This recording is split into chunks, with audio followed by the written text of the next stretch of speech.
Welcome to week 5 of the NFL season. Two things at the top to note. First is that this is the first London game of the season. It will be between the Minnesota Vikings and the New York Jets, early 9 a.m. Eastern. And the other thing is that this is the first bye week of the season. 4 teams are on bye, that being the Lions, Chargers, Eagles, and Titans. Now jumping right into the week 4 recap, if you were not with us, my best game of the week was the Bengals-Panthers matchup, and the worst game of the week was the Bills-Ravens matchup. Starting with the best game of the week, it was the Cincinnati Bengals-Carolina Panthers matchup. Now, if we were to judge this game based only on first half performances, this would have been the best game of the week because both teams put up 21 in the first half, 21 each, halftime score 21-21. But in the second half, the Bengals took the lead and kept it as Joe Burrow and the offense finally got going, you could say relatively for the first time this season, and they put up 34 points in total, whereas the Panthers still had a chance to come back in the fourth quarter after Burrow threw a pick, but they only got a field goal out of it, and as a result, the final score was 34-24. The Bengals look good and look like they're going to keep improving after that bad loss the previous week to the Commanders. However, the Panthers still have a lot of work to do, but look a lot better under Andy Dalton. Now, if you're curious what the best game of the week was, for the second week in a row, the best game of the week was the Monday night matchup between the Seattle Seahawks and the Detroit Lions. That game was awesome, great back and forth. It even included a quarterback touchdown with a great throw by Amon-Ra St. Brown, who I guess is their emergency third string quarterback, and he threw a perfect ball and it looked just like that. Geno Smith in the offense for Seattle looked really good too, but Seattle's defense, which was a little banged up, just couldn't compete with the perfect Jared Goff, who went 18 for 18. That's the best in history, but I guess I forgot to get the official record. You have to be 20 for 20 or higher in attempts, but again, a very good performance by the Lions. Now, both of those teams look really good. They look to continue to keep getting better. Both are at 3-1, but that was by far the best game of the week. As for the worst game of the week, the Bills-Ravens game was very bad. I can't remember the last time the Bills put in a backup quarterback due to the game being so out of reach for them to lose. Normally they're winning by a lot and then they go to whoever's the backup.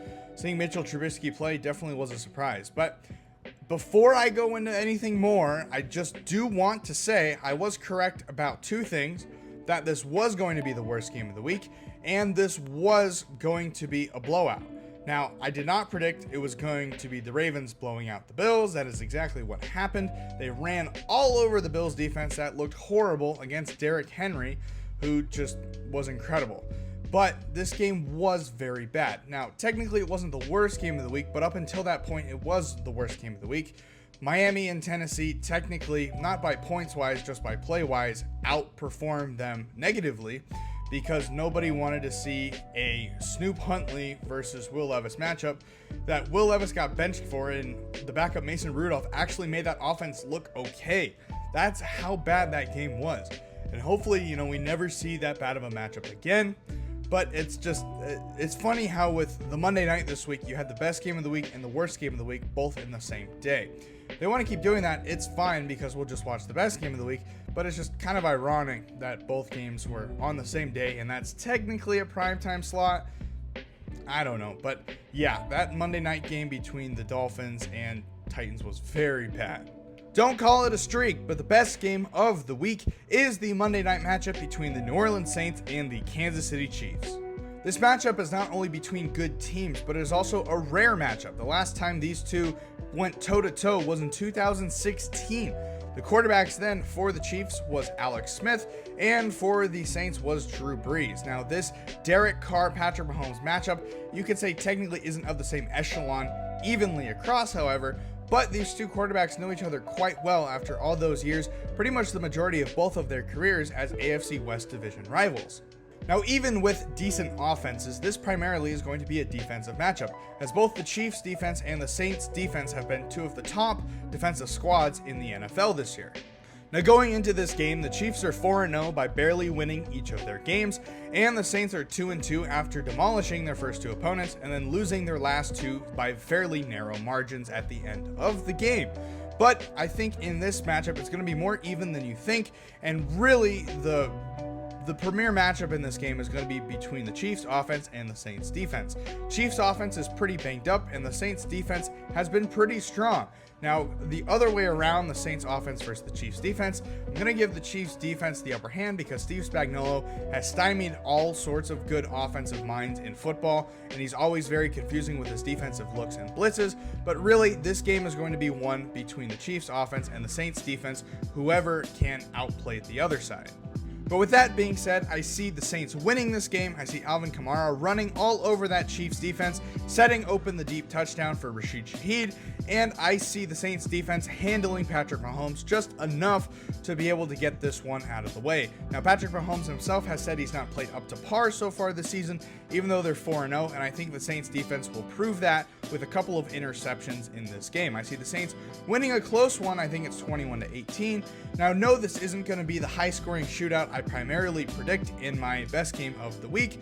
No, I just think this is going to be a really good football matchup, a good chess match between two really good teams and also really good defenses, and I think it's just going to be fun to watch just from a football mind standpoint. The worst game of the week is the New York Giants-Seattle Seahawks matchup. Now, putting Malik Nabers aside, who looks like he's going to be out of this game with a concussion, even if he did play, this game is still going to be a huge blowout by Seattle. This game is really going to be between Daboll's offense and McDonald's defense, and McDonald's defense, I think, is going to run circles around that offense, specifically the offensive line, and I think Daniel Jones is going to be under duress the whole game, and he's going to be exhausted just from running away from defensive linemen, let alone not even marching the field on offense. I think it really doesn't matter if Geno Smith throws for 5 touchdowns or no touchdowns. No matter what, I don't think the Giants are going to score, and because of that, it's going to be a really boring game to watch just because Seattle's going to manhandle their inferior Giants opponent. Now, whether this game again finishes 40-0 or 20-0, this Giants offense is just going to be a miserable thing to watch, and I wouldn't be surprised if some of these coaches get fired in the next week, maybe even the general manager, for putting together a pretty poor team. But I think the final score is going to be something like 42-3. I think the Giants might get a Graham Gano field goal off. Or actually, did Graham Gano get hurt? Whoever their new kicker is, they're going to get 1 field goal in this game. It's just going to be an ugly game. Seattle's going to win it by a rout, proving how good they are, even though they lost to the Lions last week in a close one. This game is just going to prove how dominant they are. As for the Giants, you feel bad for Giants fans, but this game is just going to be an absolute embarrassment in Seattle, and hopefully, with the firings, your team can get better.